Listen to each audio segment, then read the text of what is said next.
So, when browsing the web or the local stores for a new CPU, you may run into quite a few products from the same brand that have the same amount of cores and the same frequency. And you may think to yourself, oh dear me, this 2-year-old CPU has the same number of cores and the same frequency as this new one, but it's $100 cheaper. Same performance for a lower price. What a bargain! Right? Well, not really. You see, there's more to a CPU than just frequency and core count, like the amount of cache, hyperthreading, the number of PCIe lanes it has, and one of the most important, yet most often ignored one of them, IPC. It stands for Instructions Per Clock, and it is absolutely crucial for the speed of a processor. The concept, however, is actually quite simple, so let's break it down. A clock, or a clock cycle, is 1 Hz of your frequency. So you have a CPU that runs at 4 GHz, you have 4 billion with a B clock cycles per second. Now, that's a lot of clocks and cycles. And with every one, your CPU makes calculations, aka it processes data, which is what keeps your computer going. Now, the IPC, as the name states, determines how many calculations it makes on every clock cycle. So the higher the IPC, the better. Now that is awesome. So now let's have a rough example to illustrate all of this.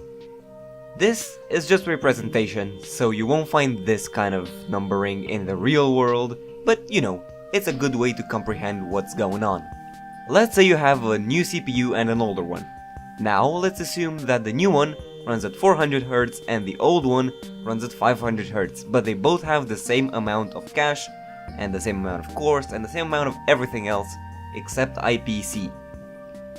Now, the new one has an IPC of 4 and the old one has an IPC of 3, which means that every second, in theory, the CPU, which has the higher IPC, can make 1600 calculations, while the old one can make 1500, which means that the new one, with its higher IPC, has a 6% faster performance, in theory, even though it has a 20% lower actual frequency. And even though that might not have been the best example or the best sentence making in English, that's the way it works in theory.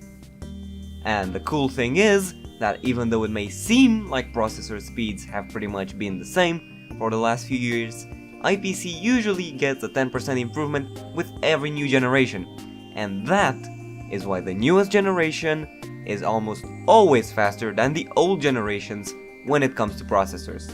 So buying a Haswell i5 when you could buy a Skylake i5 is not that good of an idea. Now, thank you very much for watching this video. I hope you enjoyed it. I hope you learned something. If you did, go down below, leave me a like, leave me a comment, subscribe. If you already knew all of this, well, 1, why did you watch the video? And 2, thank you for watching the video. Have a cookie. And anyways, until next time, take care, bye bye, 'cause I am out.